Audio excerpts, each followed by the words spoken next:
Midway through part 4 of the Discourse on Method, Descartes is going to start talking about God. And you might wonder, why is he bringing up God at this point?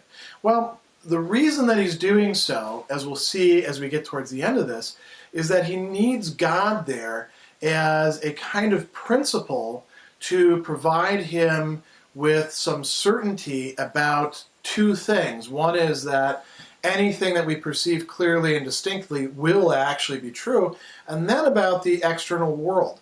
Because if we apply this methodological doubt and we sweep everything away, even if we have the cogito, the I think therefore I am, and we have the fact that we're a thinking substance, we're distinct from our body, so long as we think we exist, and we even have this criteria that we think is going to work of clear and distinct ideas, that doesn't actually yield us any knowledge about the external world yet, or about anything beyond just our minds. So we're stuck, you might say, within the orbit of what it is that we think. We want to get out of that to other things. Now, in Descartes' view, unless we can actually be certain that not only that God exists, but that God is a certain kind of being, we're not going to have certainty about all these other things. And it's important to pause for a moment to think about what Descartes actually means by God. Does he mean the God of the scriptures, the Old Testament, the New Testament? No, because all of that's been thrown away through methodological doubt. There's no church teachings, there's no, scriptures or anything like that is giving us an understanding of God. He's saying that we can come up with a conception of God as perfect being. This is what we would call the God of the philosophers, not the God of the theologians. As a matter of fact, Blaise Pascal is going to criticize Descartes, one of Descartes' contemporaries, is going to criticize Descartes very strongly on this point. He's saying that he uses God to get everything moving and then doesn't bother with him again after that. And there's a certain truth to that, in fact, as we'll see. Now, the way that this works, in his mind, Descartes says, I know that I'm a being who doubts. And I also know that doubting can be compared against knowing as imperfection to a state that's more perfect. Now, what does he mean by perfection here? That's something that if you want to understand this text, it's really important to get a grasp on. When we think about perfection as a term today, we think of it in a very narrow conception that's not quite the same sense that Descartes is using it in. We tend to think of perfection as being absolute perfection. Something that is perfect is totally without flaws. So we don't tend to think of perfect as a thing that could be more or less. But for Descartes, something can be more perfect or less perfect. There's a comparative aspect to it. Being perfect means to be as much as it could be, and some things can be compared against each other. So we can speak of beings as being more perfect or having more perfections, having more capacities to do what it is that they do. So we are more perfect, so to speak, than, say, animals or pieces of chalk. We possess more perfections. One of those perfections would be having a will or having the capacity to reason. Now notice that we don't necessarily reason perfectly in every case, but having the capacity to reason is itself a perfection. So here we've realized that doubting, knowing, imperfection, more perfection, we have a conception of something being more perfect. How do we have that conception?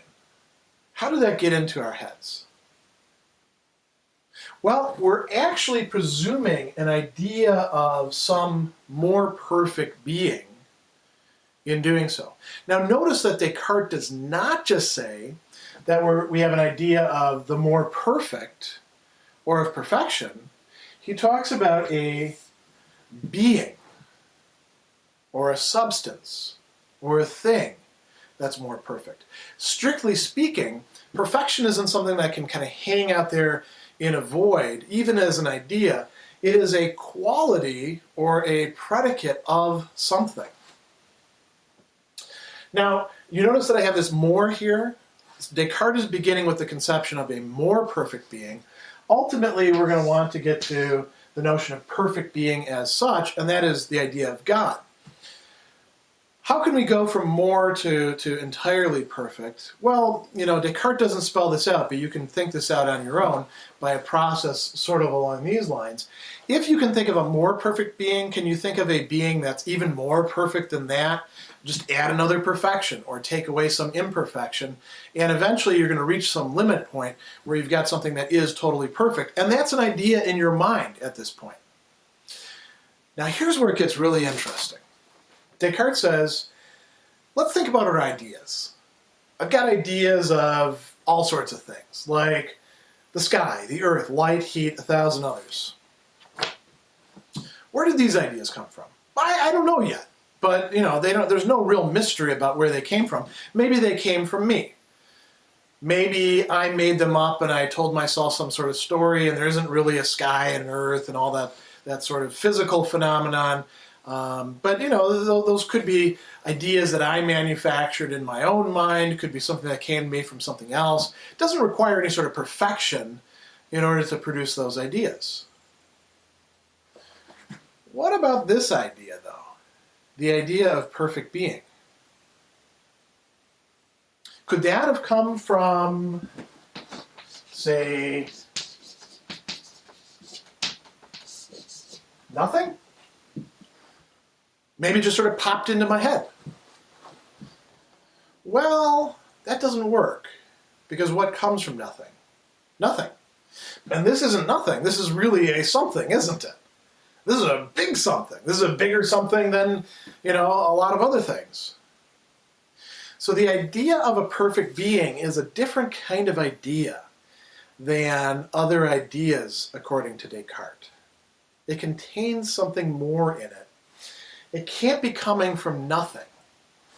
It has to have some sort of source. Could it have come to me from the outside world? Somebody whispered in my ear, perfect being, perfect being.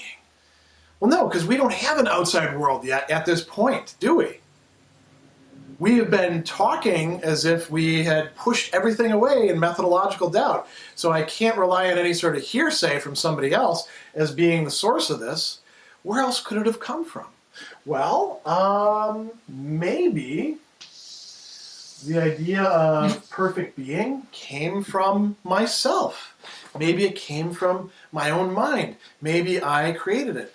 But this raises some big problems because it doesn't really answer the question to say, well, where did I get this idea that I'm not sure, the source of?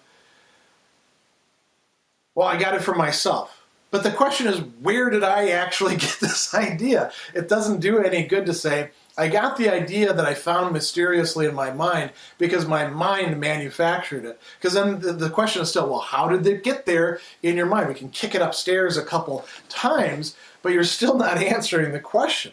And why can't this idea have come from me? He says, it's no less unacceptable that something more perfect should be a consequence of and dependent on something less perfect than that something should come from nothing. I could not derive this idea from myself. Why? Because I don't have perfection. So where then did I get this idea from? We've eliminated all the other possibilities. So the one possibility that's left is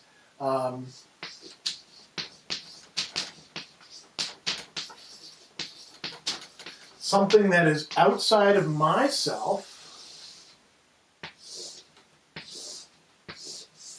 independent of me, that this idea is in some way a reflection or image or sign or whatever you want to call it of. He says, I concluded the idea had been put in me by a nature which was truly more perfect than I was, even one which contained in itself all the perfections about which I could have some idea, that is to say, to explain myself in a single phrase, a nature which was God. So God is not only a more perfect being, God is a being which contains all the possible perfections that I can think of, all the possible perfections that I can possibly conceive of. This is supposed to be an argument for the existence of God, not just as an idea in our head, but as something extra-mental, something that we can think of, but which exists outside of ourselves, and the idea that we have in our head reflects the reality of something greater than that idea, greater than us. So this is kind of a tricky proof here. People are not entirely sure sometimes how to classify this in the arguments for God's existence. So he says, what else can we say about God? To this I added the fact that since I know about some perfections I don't have, I was not the only being that existed. But it must of necessity be the case that there was some other more perfect being on whom I depended and from whom I acquired all that I had. Why? Because if I had been alone and independent of everything else, so that I derived from myself all perfection, I would have been able to have for myself, for the same reasons, all the additional perfections that I knew I lacked, and thus be myself infinite, eternal, immutable, all-knowing, all-powerful, and finally have all the perfections which I could observe as being present in God. So what he's saying is, I don't know how many things there are in the universe, but there have to be at least two. It can't just be me and my mind and my thinking. There has to be something else, and that something else can't be something less than me or equal to me. It's got to be something greater than me upon which I depend. Something else that possesses all possible perfections. That is God. So he goes on and he says, I want to understand the nature of God then. I've talked about the existence of God. Now we need to know about what God is actually like. So he says, all I have to do is think about all the things which I found some idea within me, and then consider whether that thing was a perfection or not. If it is a perfection in me, then it's going to be over here in God as well. If it's not a perfection in me, like, for example, doubting, then it's not going to be in God. And this raises a really interesting question, doesn't it? It seems as if God is then lacking something that Descartes or any other human being would have.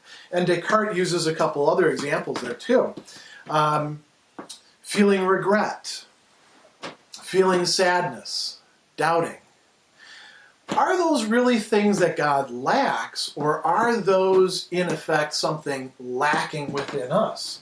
You notice I've taken away this nothing here, but really doubting in some respect comes from our participation in nothingness. We are, as Descartes says, caught between God, perfect being, and nothingness. Our being is not full being. Isn't that an interesting thing to think about?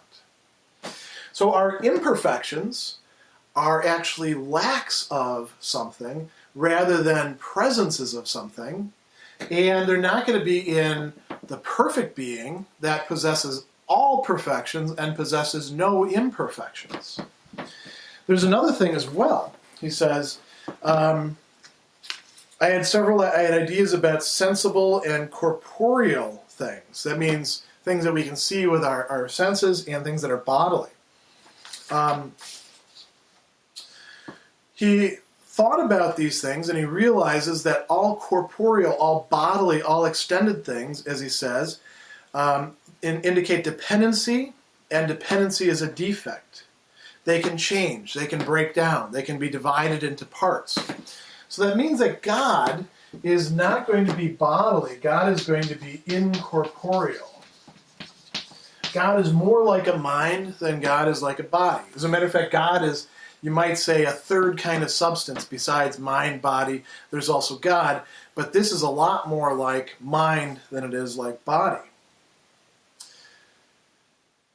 So he says God's perfection could not consist of being composed of two natures like ours, mind and body, and thus he was not. But if there were some bodies in the world, their being had to depend on God's power in such a way as they could not subsist a single moment without him. So if there is an external world,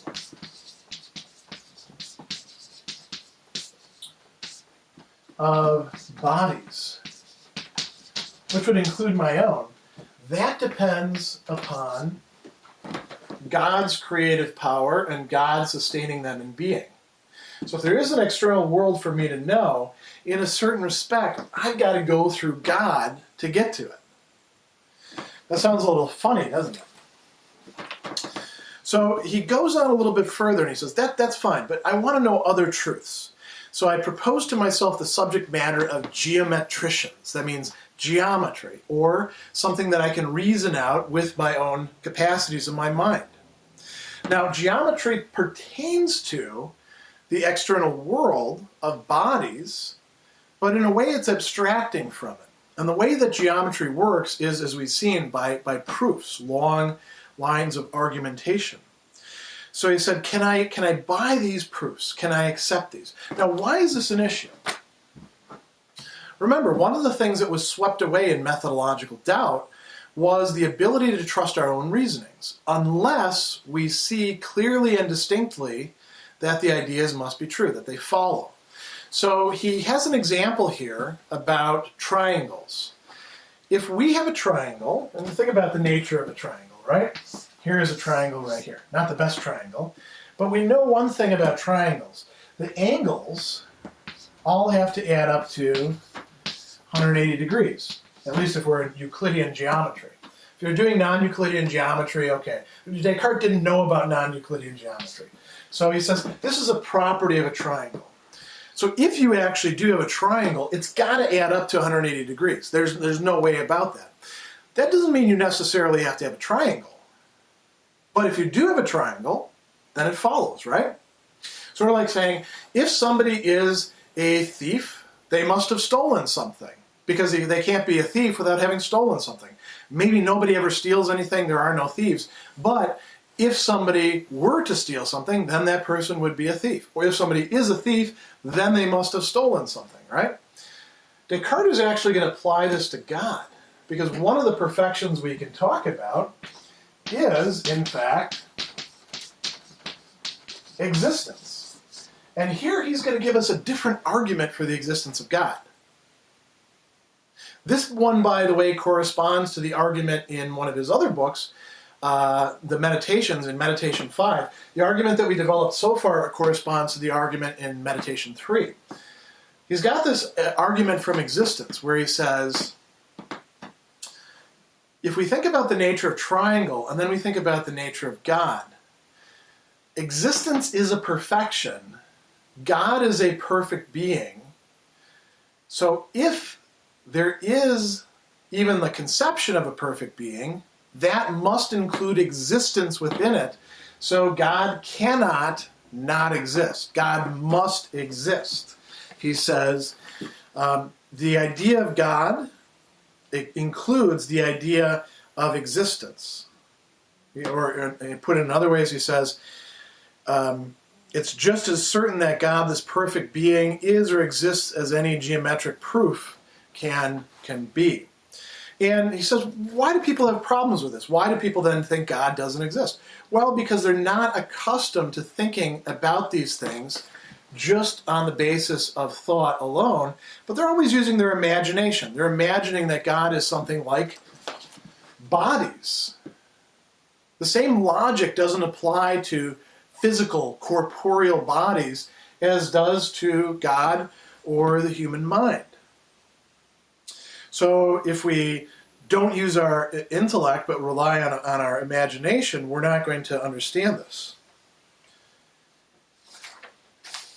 So he goes on and he says something else here. And here we have to erase a little bit. Here we're going to get to something that people sometimes have trouble with in Descartes' line of argumentation.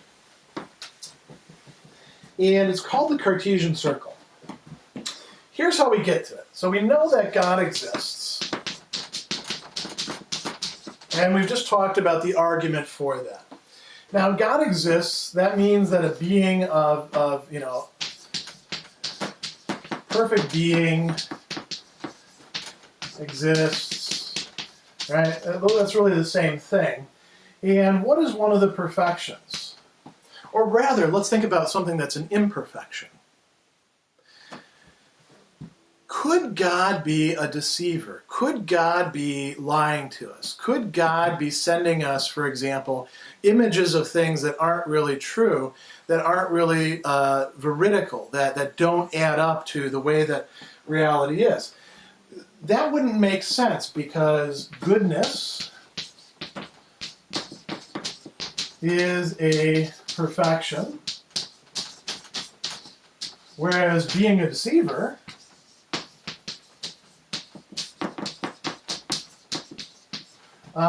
is a sign of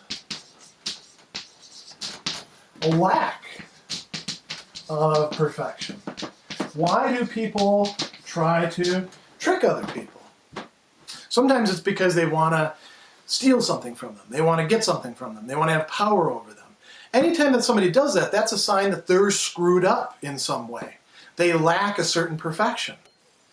God wouldn't do that sort of thing, because God doesn't have any of those sort of motives, not because God simply is good and doesn't have those motives, but because those motives wouldn't go along with being a perfect being. They would be an imperfection. They would be a lack of being. They would be, in effect, a sort of bleeding into God of nothingness. And that doesn't make sense according to Descartes. So since God is not a deceiver, we can be confident about what comes from God. And what does come from God? Well, our nature as beings that think, one of the things that is actually going to come from God is this notion that clear and distinct